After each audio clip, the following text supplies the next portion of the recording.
So, namaste and welcome to Satsang today.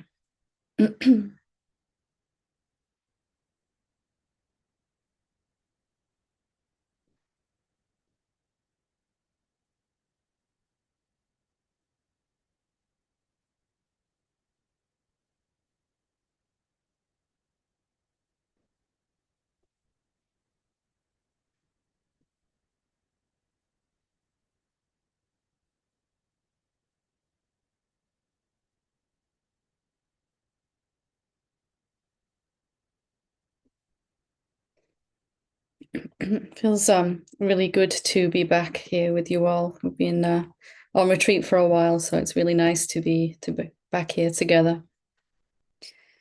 And I just want to go straight into questions today. If there are questions, I have one question here that I'll read out and answer first. But if you would like to ask a question or share some challenge that you're having, please feel free to raise your hand here on Zoom, and we'll come to you in a few moments. So this question says, Dear Helen, I'm really having an awesome journey with you in this path. So thank you for your amazing insights. It has helped me tremendously in these times. I am stuck with a severe addiction for a long time. I truly feel this can be a doorway to my true nature. Is this really true? Can you please show me how I can take this as an inquiry within, which I do, and it feels like I fail every time. I know for sure that when I go within, it feels peaceful, but still reach out to my addiction as a lack within. I don't mind the failings, but wish to know if I am wrong. Gratitude to you always. So, a severe addiction. I feel that this can be a doorway. Absolutely. Anything that we're struggling with can be a doorway to our deeper seeing of who we already are. And when you have something like this going on in your life, if it's been going on for a long time, it can feel hopeless or as if you're never really going to overcome it. And that sense of failure can be quite prevalent. I know there were times in my own life when I was drinking way too much, and it felt like it was never going to drop away. But you're right here. It can be a doorway, absolutely, for greater seeing. And I'd really suggest looking at if you could overcome this addiction, if it was gone from your life completely, how would you feel then that you don't feel now? So let's say, you fast forward a year or 6 months or 2 months and it's completely gone from your life. It has left. How would you feel different? What would the different state be in the body mind? And sometimes these things are still happening because we're expecting them to go, something to change in our life so that we can feel a different way inside. As you said, it's peaceful inside, and when you do your inquiry, but then when you open your eyes and move about the rest of your day and life, it seems like there's something that you need to get rid of or change. So if this was gone, how would you feel? And when I asked myself that question, there was several surprising answers, actually. I would feel free, and I'd feel worthy. I'd feel good enough because I've managed to overcome this. So what the drinking was a reflection of, for me at least, was this sense of unworthiness, this sense of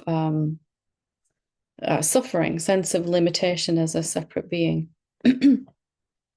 So if we ask ourselves how we would feel if it was gone, and then ask, is it true that you can't feel that way now? So let's say you want to feel, or you think that you would feel good enough, worthy, or more peaceful, or whatever.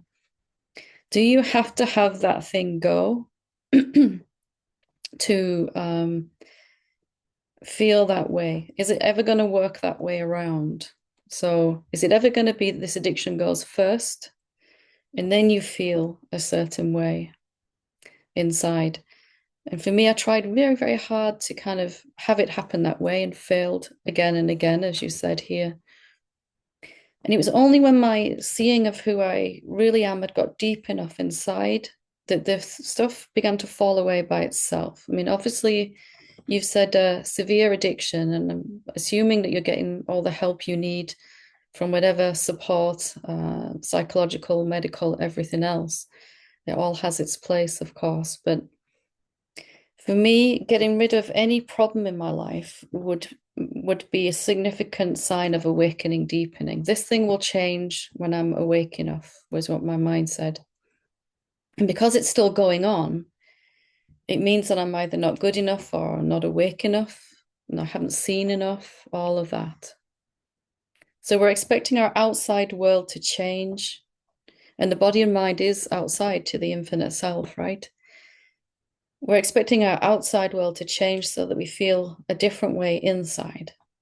But it has to be the other way around. It has to be that when I feel that way anyway, then this thing will begin to change by itself.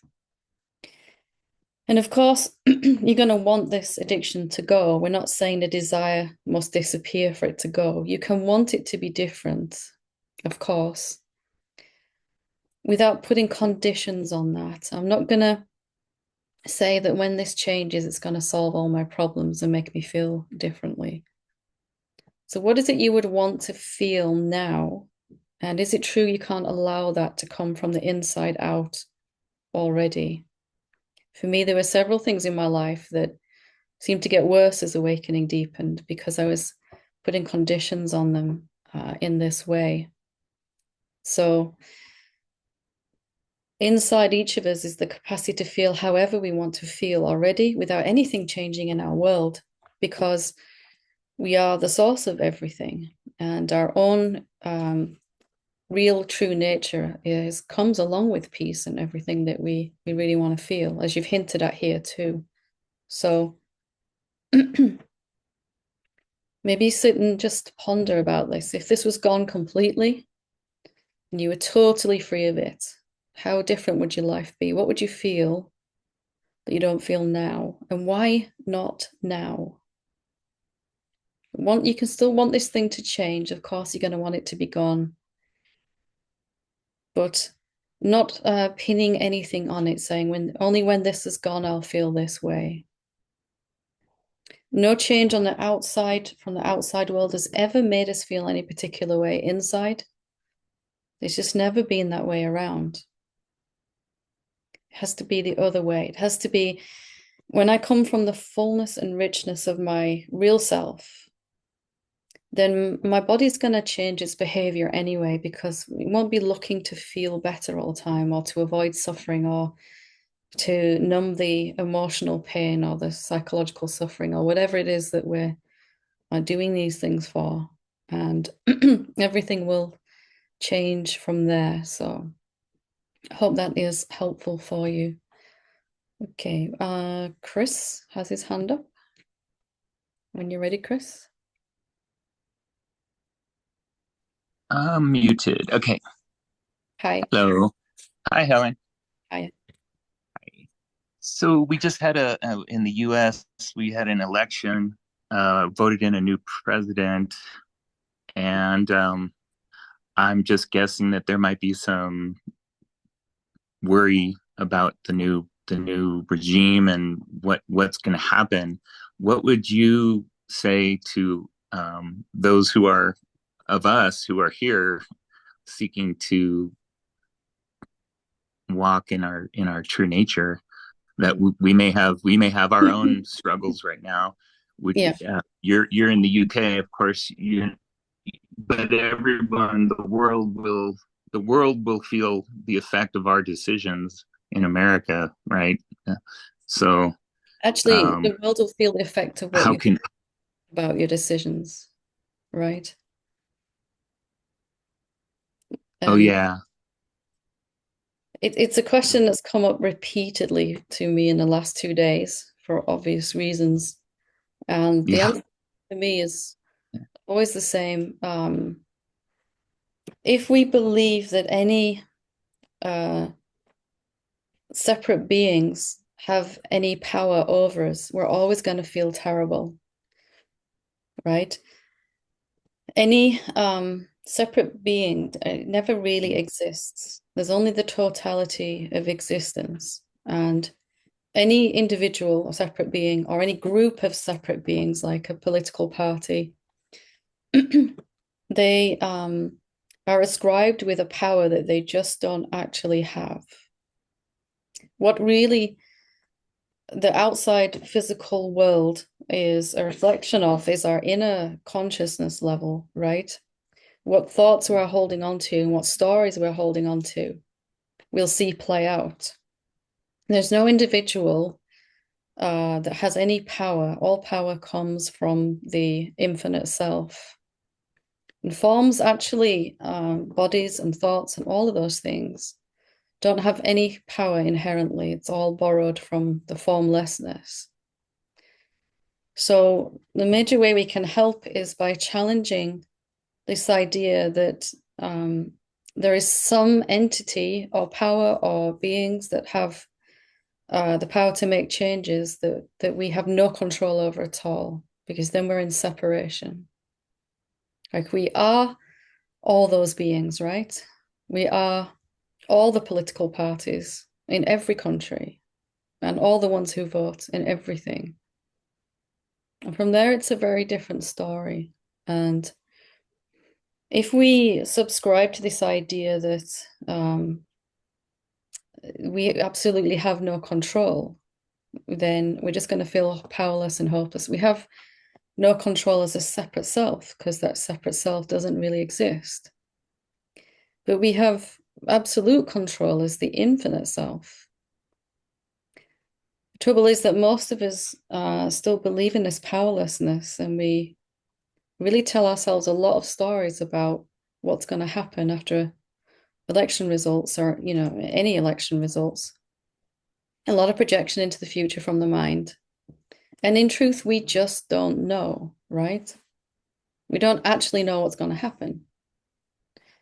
But those are some of our most beloved stories. And these are the ones that people really do not want to let go of. So best way to help is not to believe there's any separate entities that have power over anything. There's only one being.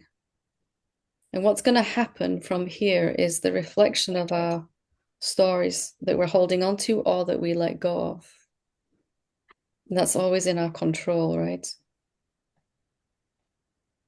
So you'd say this is a great opportunity to demonstrate unity, that we are one thing, that and we live in that reality, maybe because it's such a highly charged feeling in the world, I guess, right? So it's an opportunity, more of an opportunity, or just Always another. opportunity. But the trouble is that we look at what we don't want, and then we look at what we don't want, and then we look at what we don't want, and we feel Yeah. scared of what we don't want. And if we would just turn our attention to what we do want, then even just a few of us, then Mm. something amazing would happen. Two little things here. The first one is that we believe that a separate entity has power over us, Yeah. and then we focus intently on what we don't want. And as the infinite self, we have such a capacity to make a difference if we will focus on what we do want from our real place of seeing. And it's Mm. times like this we get an opportunity to see how much we're really in love with truth or how much we're really in love with our stories, right? Yeah. And there were moments in my life where it's like, whoa, I'm really still in love with my stories here. But just to see that and go, okay, can I let them go a little bit? None of us know what's actually going to happen. We just think we do. In any area of your life, not just with the election, but in any area, right? Right. Yeah. Thank you. Thank Wonderful. you. Thank you. Okay. Would anyone else like to ask a question? Robert, yeah. Hi, Helen. Hi. Yeah, it was basically I seem to get quite conflicted or confused around idea of, some people say, um, if you focus on your suffering, did you get that? You're breaking up a little bit. Could you say it one more time? Yeah, sorry, I'll see if I can get a little bit closer to the Okay, wire. that might be good. Thanks. Um, I was just saying that I tend to get confused around the notion of people, sentiment is shared that focusing on yourself can lead to a lot of suffering. But I don't know if that's nuanced because at the same time, I feel like I've spent a lot of my life living or based on others' conditioning, if you will. And then, whereas I want to become autonomous Mm, and not be pulled around by all these things, yet to do that, there's a sense of having to focus on oneself and tune into what it is that that self wants, as it were. mhm. Um, and I didn't know if it's just a case of, well, actually, it's just an acceptance of what is without a sense of following your truth, or actually, you know, by following other people's conditioning or the things that we have within us can cause you to be unhappy because you're not aligned with your actual truth. And then it's how to do that without focusing on yourself that causes the suffering. So I guess there's a level of nuance there of trying to discern of how to focus on yourself, but not in the way that causes suffering, and yet be able to sort of tune into what it is that I want, which I guess when I say that, I guess it's the origins of the I that wants it rather than me as a separate individual versus source. Yeah, so focusing on what you really are rather than a separate sense of self. What you want from there is going to be really quite obvious. So if you are in a situation where, let's say you experience something that you don't want, then you pretty much know what you do want, right? You can turn that round to its Yes. opposite and get really clear. So if you will allow that desire to arise and feel it as fully as you can, then it's going to show up because of who you really are. What we do is we tend to let this desire come, but then we believe in all kinds of reasons why, the conditioning again, why it can't happen, or we don't deserve it, or something, right? And or people tell us we shouldn't dream that big, or whatever it is. But as you're seeing clearer who you really are and you're living like that more and more every day, then you're going to find that these things, these desires come up anyway. Last time you felt, just remember, I mean, everyone can look at this. Last time you felt some really strong emotion, can you remember there was a desire that came up at that particular time as well? Did you Yep. hear that? Yeah, yeah. Just lost you. Yep. Sorry, Helen. I can't hear what you're saying. Sorry. Yeah. So there was something you experienced some point, some time ago where you felt really terrible. And if you look back at that moment, there was a real strong desire, which we might not have recognized in that moment for something, right? So if we can see that there's always a desire being born when we're experiencing something we don't like, then perhaps it might be simpler than we think to actually know what we want.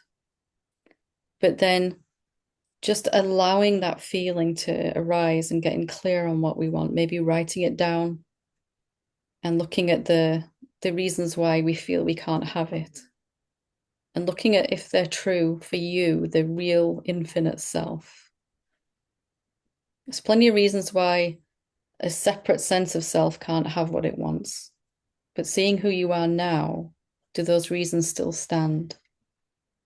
I think to that point, it's the issue I tend to find myself with is being trying to tune into that, but a level of anxiety that almost veils it. It's almost a preoccupation that pulls me out of that. And the thing that I do, say, for instance, last night or this morning, is I focus into like, what do I want?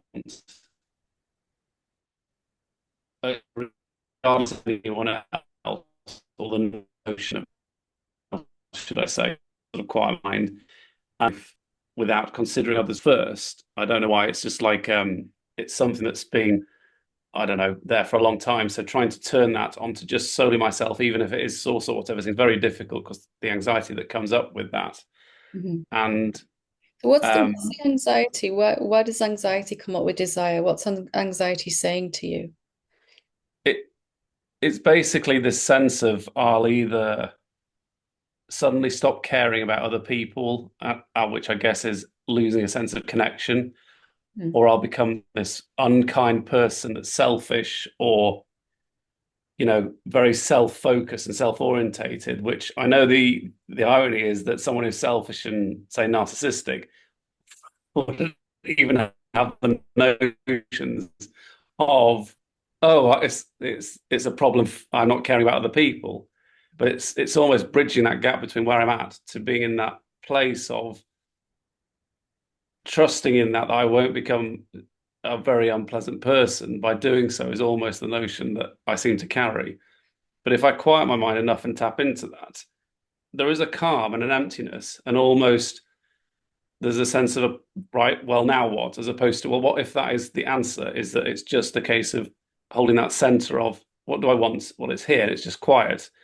And that is the answer potentially for the time being, and not having to sort of like have a sense of, right, I need something now to be going towards. Yeah, yeah, Actually, the quiet is sort of the basis of, well, just sit with that and allow the space for it to come up. yeah. In that quietness and that emptiness, there aren't any other beings anyway, right? Mm. And there never have been. So when I looked at that, there's the fear of losing connection with others disappeared because what I started to see happening was I was going into myself, but rather than becoming selfish, I realized that self encompassed everyone.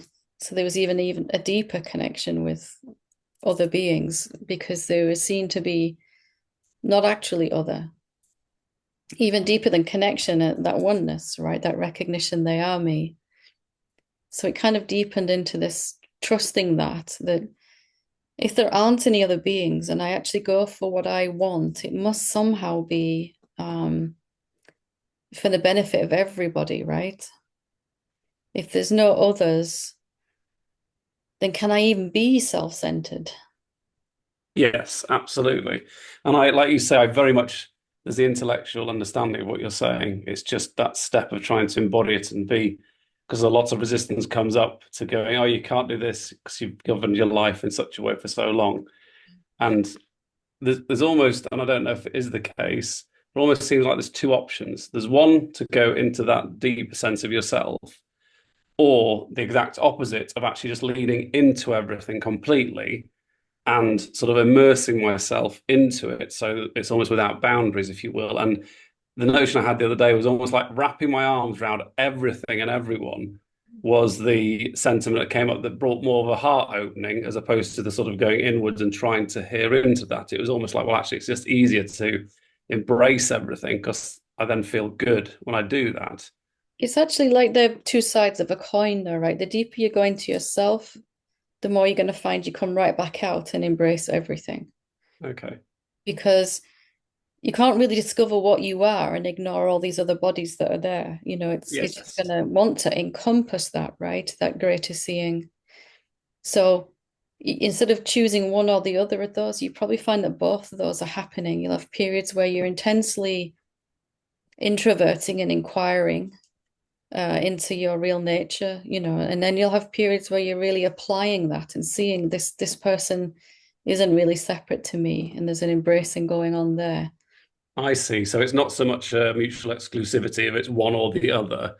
Yeah. It's sort of a hybrid of fluctuating between the two, almost. Yeah, because and it can't really be mind will say one or the other, which one is Yes, absolutely. a Yeah. tangle, right? But for me, it was the further I went inside, the more it wanted to pour itself outside because they're the same Yeah. thing, right? Yeah. Uh, and there was even an urge to kind of re-embrace everything that I'd avoided as a separate self and everyone. Mhm. Just to kind of go, you are me, actually. Don't really need to avoid anyone when you are me.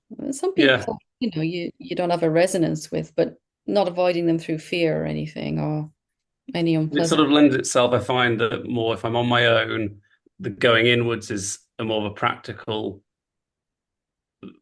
thing to do as opposed to trying to do that when I'm around others because I'm almost preoccupied with being internal. It creates a conflict of like, I don't feel present, as it were, ironically, with those around me because I'm just so self-focused internally. Yeah. So it may be a case of that's done on my own, but then when done with others, is more that open, outward embracing of everything Yeah, there was when interacting with other people.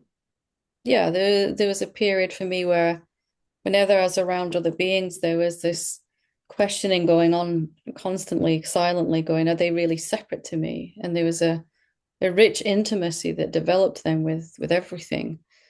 Um, and it's kind of like breathing in and breathing out, it's both going on, Yes. you can't have one without the other. So there was this inward and then this outward thing at the same time, which are really the same, just they just look different, right? Thank you. I think I just need a bit more flexibility in myself. I'm a bit too analog. It's like this or this. Whereas I Well, think, it's mind, right? It works in duality. It says which one yeah. have two options, which one is the right one, and the self is going, yes, do both. So yeah, Great. Well, thank you very much indeed. you're very welcome, very welcome. Thank you. Okay, would anyone else want to ask a question? I'm surprised there's no hands up.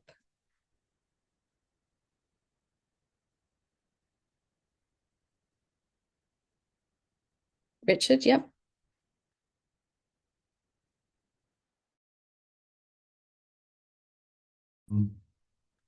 Hello. Hello, Helen. Hello. Uh, this is maybe not entirely a question, but just a description of what's going on. Um, at the retreat recently, I had such a big experience of being a manifestation of love. Um, and the thing that feels like it's starting to become clearer and clearer is that the feeling that all the things I do are a manifestation of love. And in one way, it's all really obvious that there's all these things like relationships with people or cooking or Mm. cleaning the house or working or playing music. Um, that it's just all that. The thing that's been the the funniest change for me is that um all of my and this is a thing I was going to talk to you about at the retreat, but I decided or it was more fun things to do than tell you about my problems. Um but uh much of my life I've been because I have a long life as a musician, and much of my life I've had the experience of like the mental chatter that I think for a lot of people is conversations and stuff. For me has been like I'm trying to work out some sort of musical problem that's in the background. Um, and it's often sort of felt like torture. And the thing that's happening now that is very much a surprise to me that I find myself doing the same thing, like essentially in my imagination playing some musical instrument, except now it feels like I can just do it and it's an act of love of music instead of a problem. Mhm. It's very much a surprise for me that that would happen, but that is one of the things that's happening. And the closest thing to a struggle now is that I can actually meditate and be quiet and drop all of that. But I still definitely am aware that the pull of doing something for me has always been very strong. I've been such a doer. Haven't we So all? yeah, so I I hope, I think that I'm becoming able to be less of a doer, but I'm also able to love doing more than I ever did before. And maybe there's a reason behind that doing now that's different, that can be embraced, like you said. Maybe something wants to create now, right? It's freer and freer inside to be able Mhm. to express this now. And it's not so fettered by unworthiness or fear as much, falling away more each day, that those limitations. And for me, there were so many books that wanted to be written before awakening. And they were just constant noise, like rehearsing what to write going on in the mind all the time. But there was a subtle shift where it was like it was coming from inspiration rather than rehearsal, so that I get it Mm. right, do it right. Mhm. Mhm. Mhm. Shifted up so very subtly. So you might find it's kind of happening for a much different reason. Yeah. Maybe there's a symphony being written in your head now rather than a making sure you're doing it right. Right. Yeah. And for a Thank while, you. there was a lot of activity happened after clear seeing. A lot got done. Mhm. I ended up writing Mhm. books in 2 years, which, I never knew I had that in me. But there was Mhm. wanted to express then, because Right. I finally could, you know. Right. Right. Right. Maybe Thank just you. inquiring into that and going, what is it that wants to happen here? What is it that's going Yeah. on in my head? Yeah. Yeah. Yeah. Beautiful. Thanks so much. Thank you. Thank you. Thank you. Okay. Sue, Hi, Helen. hello. It's nice to meet you. Nice to meet you. Let me just take myself off view so that when you speak, I can just see you. Um, Hi. Okay, so this is my question. I'm new to the Dissolving the Ego course, and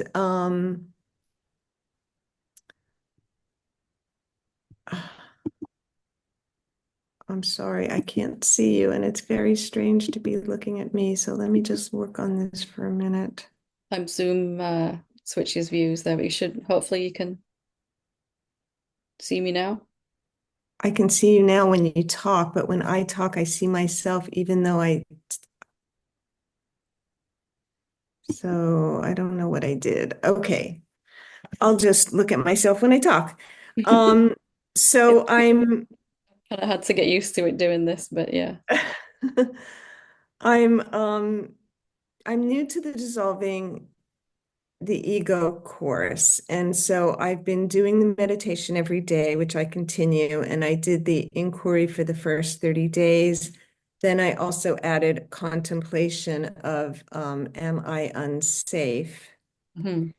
And that took me to some pretty dark memories, and I didn't find it helpful. So I decided to try the conscious imaging of I am safe. And I had a completely different experience where it took me to the direct experience of self. So even though there was like a doorway of imagining it, it actually took me to my eternal nature, where how could I be anything other than self? Mhm. And so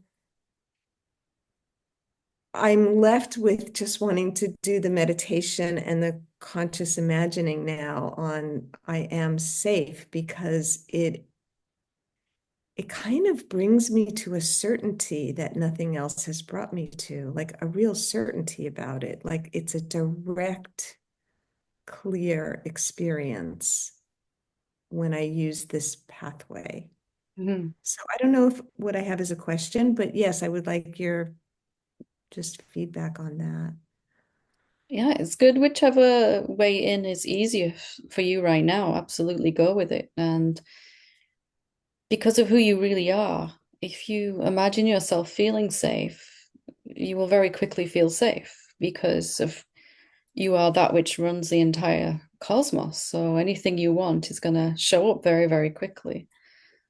And an experience or a seeing of who you really are undercuts your ability to go back to that old perspective where you feel unsafe a little bit more each time you sit in meditation or in inquiry. You see who you really are clearer, right? And it's more and more obvious um, that who you really are has always been safe and could never be unsafe.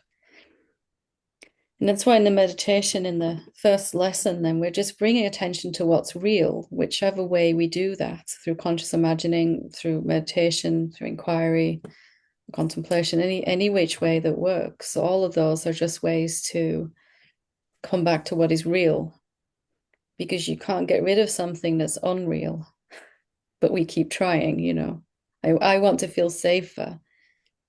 It's never really going to work out for us because we're not unsafe. So bringing attention to what is safe now already is really the only way out of that. So if things That's, found a yeah, way, that's, yes, that's exactly it. Because unsafety involved another person in my childhood, right? But when I come to the self, it's all that is. So there is no other person, and who I am is eternal. And yes, things happen.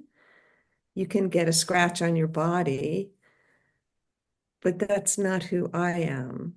So it makes it kind of funny in that way. Um, you just see more clearly what is the real. mhm, yeah.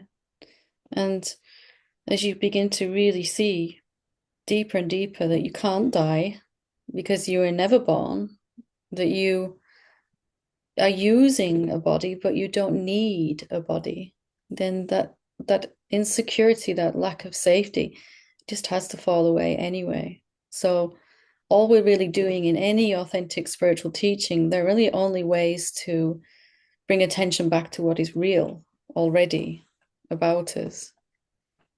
Because otherwise we're imagining we're not safe or we're not good enough or whatever the belief is. We're sustaining that. And you can't do both. You can't put attention on the unreal and the real at the same time. It's one or the other. Right. And that's really all we're doing is finding the most effective ways to come over here to what's real. And if you've found something that really works for you, then great. Just kind of sit in that, immerse yourself in that. Okay. I have found it incredibly powerful. I do it as soon as I wake up in the morning before I even get out of bed. I just remember what is real, and it's changed my whole day just by doing that. Yeah. And it just gets the more consistency, the more days go by doing the same thing, the more powerful it really is. And some point along the way, you'll forget how to go back to the old way, and it won't be a big firework moment, like I used to imagine it would be. Is you'll just look back one day and go, I really can't seem to suffer anymore. When that Mhm. happened, I don't know, but something fell away Mhm. because you're resting in what's real. You're not taking stock over here. Am I free yet? Mhm. It's just easier, right? Yeah, it's just whole is what it feels like. Yeah.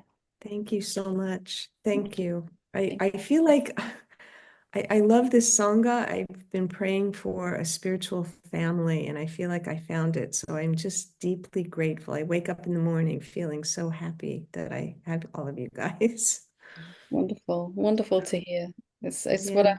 wanted, and I didn't have that on my own journey, so that's something I've been working towards. Imagining a lot of imagining. So to hear you say that Yeah. is Yeah, it's been life-changing for me because my family of origin was not a spiritual family for me, and I love them and they love me, but I needed something different and more resonant, I should say. And so to be with people where we speak the same language, and there's this ground of reality, which for me and my family, it felt like a ground of unreality, and I felt kind of crazy in it. And so I know that now I feel sane. with that one, right? It's like, yeah.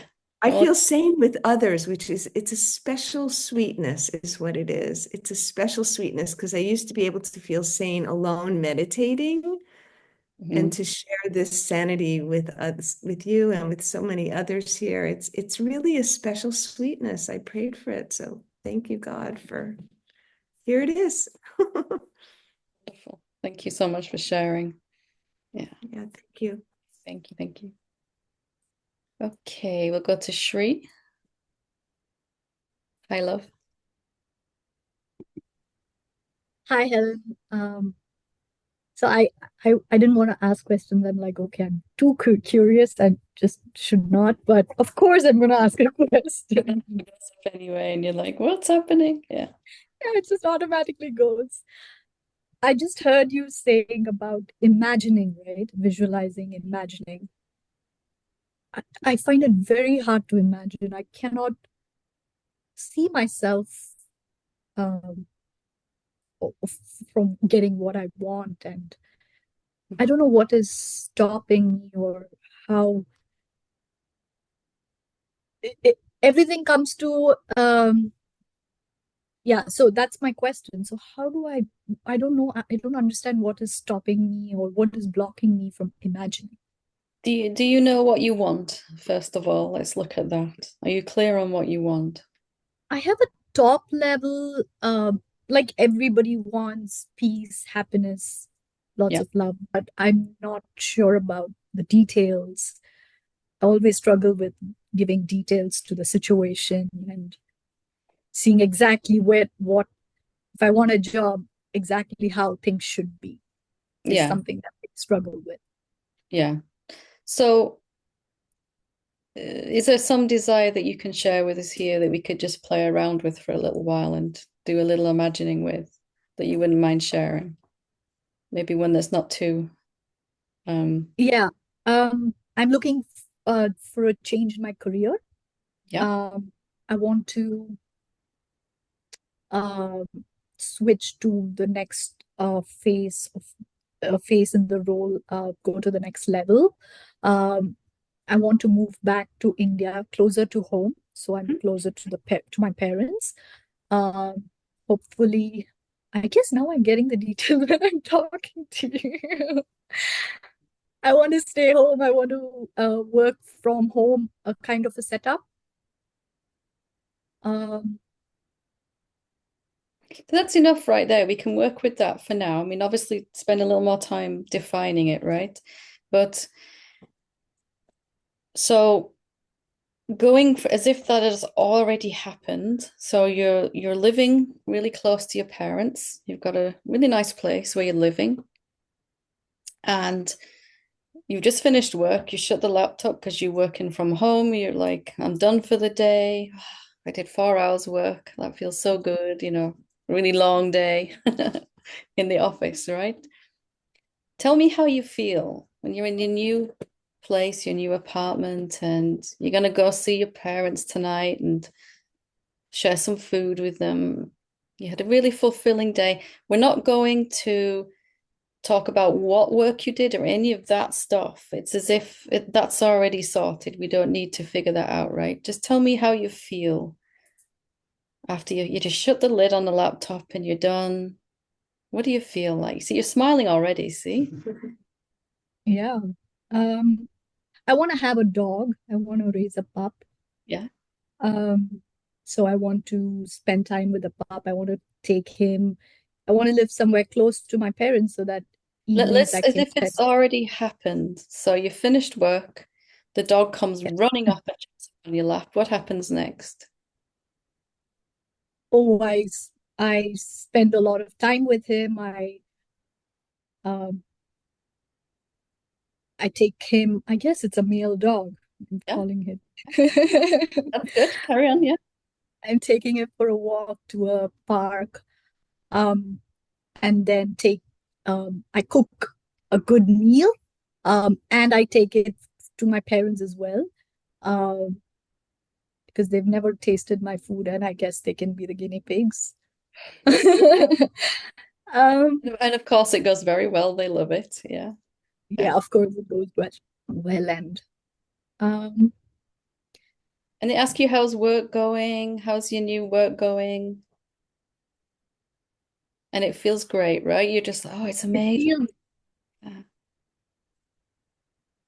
work is going very well. Um, I'm kind of gaining the trust from uh, my coworkers that I can do the task that is assigned to me effortlessly and efficiently, I guess. Not, I would like, I am happy that there is a work-life balance. Yeah. I'm able to enjoy both, not giving up one or the other. So can you see that you've just pretty much described everything that you want? You might not have the details. You don't know what the dog exactly looks like or what its name is. You don't know who the co-workers, the clients are, but you don't need any of that stuff. You just want the feeling, right? And you're sitting at the table with your mom and dad, and your mom saying, I'm so proud of you. You've changed your whole life, you know. Just that feeling that we want, isn't it, more than anything? And the details are not so important. And as you're describing to us here, can you see that you're imagining it as you're saying it? It's like it might not be so obvious that you're actually visualizing it, but to actually be able to say it, you're kind of seeing it somewhere inside, right? And that's enough. To be able to speak about it is enough. But I guess I'm getting it only in your presence. What do I do with that? Where is my presence? Is it not there still? Where is your presence? Is it not here in this chair, in this body? This is the little blockage now, right? Just to really look at. Can't really be true that you can only do it here with me. It seems like it unless you question that idea.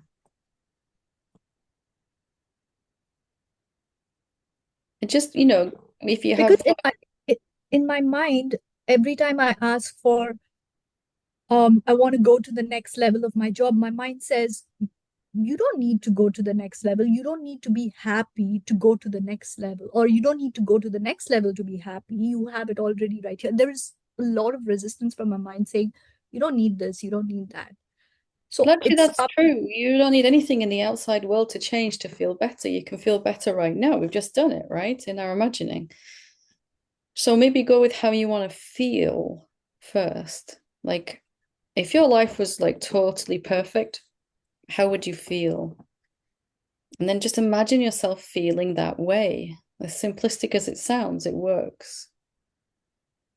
If I want to feel more peaceful, more joyful, more blissful, can I actually just imagine myself like that? Maybe you're in your new apartment and you're sitting on your sofa and you've just come out of a really deep meditation. You just feel so amazing. And that's all the visualization is, the imagining. It's like, oh, and there's no more detail in it than that. That's the simpler it is sometimes, the better. If you try to figure out how you're going to feel that way, then you're going to have to put all details in and your job and everything, and it's just going to not feel good. Mm.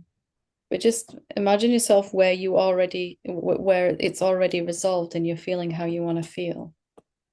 Let life fill in the ways, the outside world ways to agree with that feeling. Okay. Yeah, I feel it was very effortless. It's very effortless with you, Helen. I know you're saying, you're here and I'm with you, but And now you're going to go back into separation, yeah? How no, much, I don't. how much do you want to hold on to this story? And how much do you want peace? It's, of course, it's a rhetorical question, but really, really, really challenge it, right? Do it with buddies as well first. If you've got Sangha buddies, it's easier with buddies than on your own, but eventually it Yeah. won't make a difference. Okay. Yeah. And you can cobble together a scenario. We've sat together in India, right? You can Yes. you can remember that and remember feeling good. And then maybe you're telling me in your imagination, I've got this amazing new job and this amazing apartment and everything's changed since I saw you last time or something, right? You can just, make something up in your imagination, a scenario. Can I telepathically connect with you? Like before going to bed, I keep telling myself, I want to see you, Helen, but I don't know if you get the message. Always, always. Open phone line always, right? Faster than Zoom even. Yeah, Thank you so much. thank you. Okay. So we'll finish with Grace before we close today. When you're ready, Grace.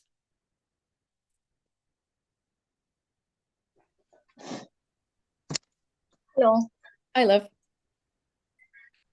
So it's really interesting. The conversation with the woman just before was really like I felt like it was me just speaking from another mouth. So Yes. thank you. Because it is, right? Yeah. Yeah, and that's what I'm trying to challenge here.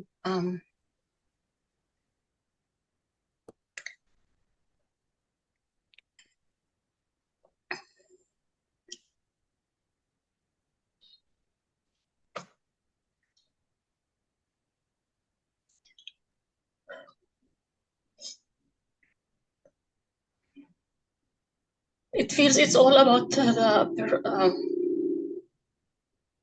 the perception of others. It's hurting.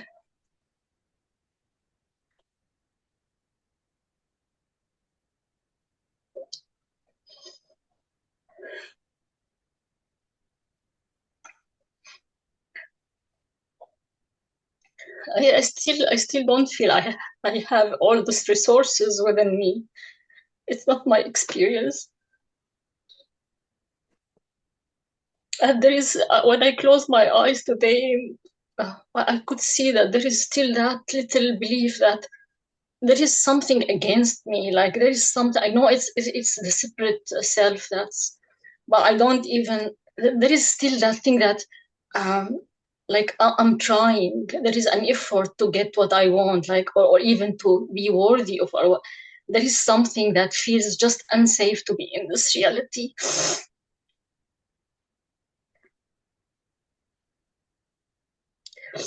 Even going to the retreat in Spain, it felt like it was, it didn't like resolve my problems. Retreat will never resolve your problems. Yeah, I Only know. It Yeah, will only help you see that they're not really something you have to fix.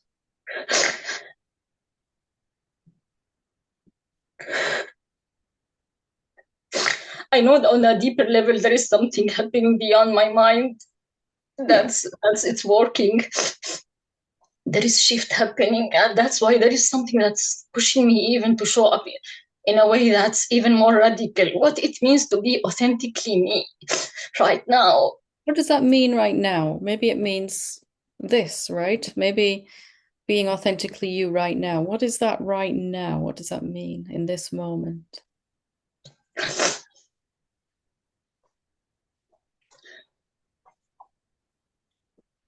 Can it be just to allow these emotions to arise like you're doing?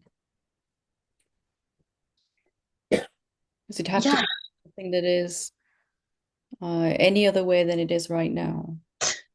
yeah, it just feels messy. Yep. There's a lot of messy times in my awakening, that's for sure. They were very authentic and they were very messy. Like I am aware of more fear with you, Helen. There is more even fear. That's But to be aware of these things and to allow them to just come and be seen, maybe that's all we're doing here, right? Maybe we're just sharing some time and letting stuff come to be seen. yeah. So I don't even know why I show. There was a decision to show up and to just to put myself on that. That's okay. There doesn't need to be a reason, right? Maybe we just needed to hang out together for a few minutes.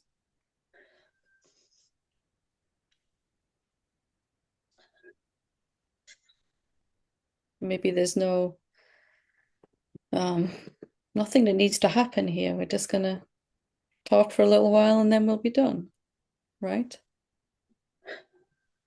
And authentic beings can do that. They can just sit here and talk or cry or whatever we need to do.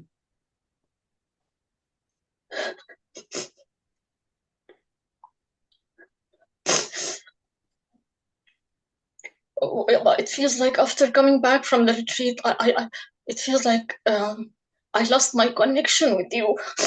Something was lost, and I know it might be an illusion, but it feels very real experience.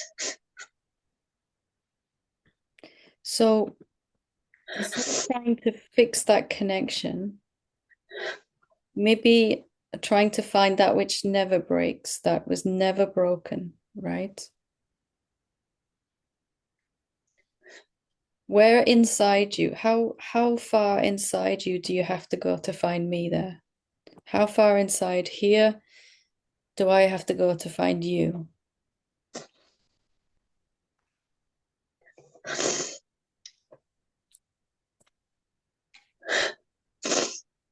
Just gently asking, where is that place where we're always connected, always one?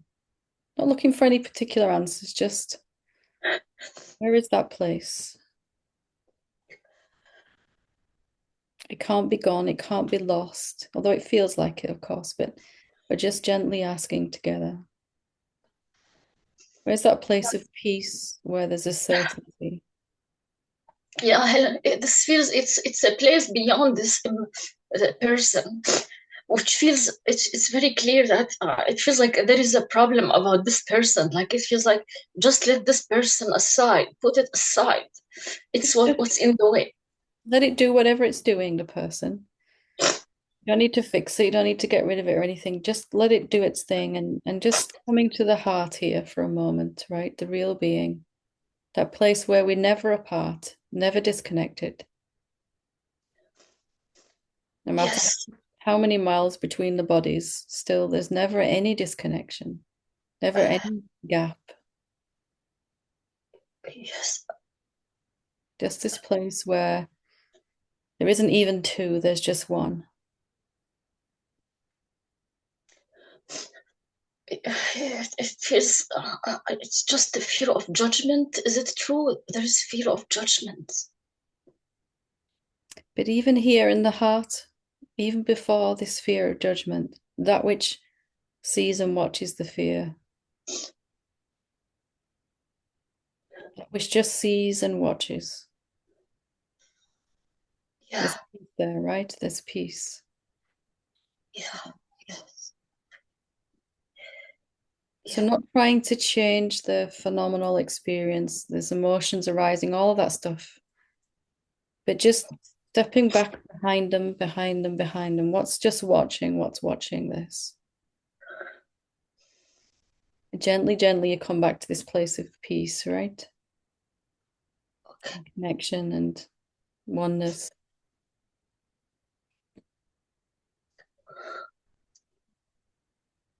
And if it takes 100,000 years for this fear of judgment to go, still you'll be peaceful here, right? And I'll keep showing up and you'll keep showing up and we'll keep hanging out. And at some point, this will just disappear, this fear. I feel I miss love. I miss loving only. I just want to love only. Like, I feel I want to just love you. I don't want to keep having these interruptions of the doubts and the judgments and what.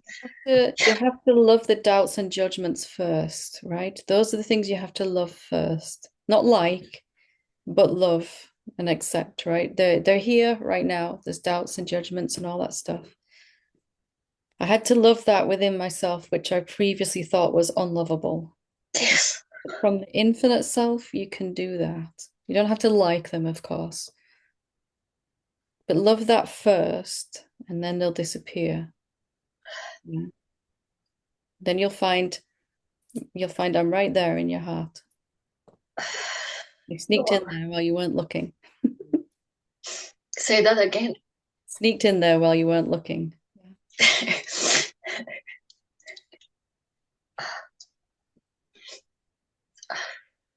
You have already within you the capacity to love anything, to accept what is. And you can do this even with the judgments and the doubts, yeah. Just feeling your way into that a little bit more each day. Yeah.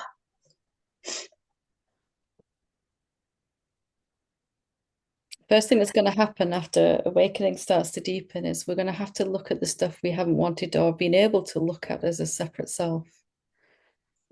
But from here, the infinite self, what is real, we have that capacity to be with even hatred, fear, judgment, anger, whatever's coming up for us, right? And can I just expose little secret that feels it's like always hijacking. It's I know it's crazy, but I can see now how I am literally watching your facial expression as a cues of love. So if there is a frown, suddenly this means it's something is wrong, and there is something doubt, like there is doubt thought coming. So I And want you to write on a little piece of paper, if you have paper there, write yeah, it down and with you until you don't need it anymore, and write down that always only love you, right? I always only love you. There's nothing else I can do. you, Helen, you will always love me. I have nothing else, no other option. I can't judge or hate or anything. There's only love always, no matter what your mind is telling you. Yeah. How can I keep this universal, like everyone, like I don't need to watch people expressions or facial expression. The mind goes there even without me noticing. So just when you notice it doing its thing, you just go, can I just step back a little bit from that and go into the heart a bit more? Yeah. Don't try to stop it doing its thing. Just when you notice it, okay, that's fine, but I'm just going to step back a little bit into myself. Yeah. Yeah. Wow. There's a place inside us all that is completely unaffected by anything that mind does or says. And then from there, the mind just kind of calms down a little bit, resolves a bit. Yeah. Can I just write what you told me right now? It will be the last thing I'm gonna do before I just. I want to take this seriously because I know you said this to me a few times and I don't seem to hear it. Okay, that's why I'm suggesting just to write it down, then you can go back to it when you need to, right? Seriously, and I'm gonna write it right now. Seriously, I'm gonna make this official. Get a little frame for it or something, right? Stick it on your wall or by there you go.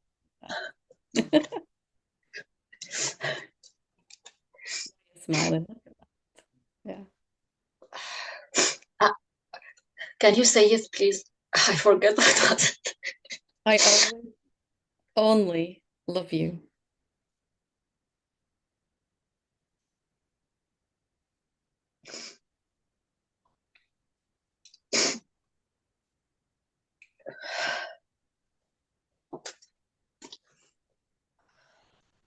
Wonderful. Thank you for being so brave.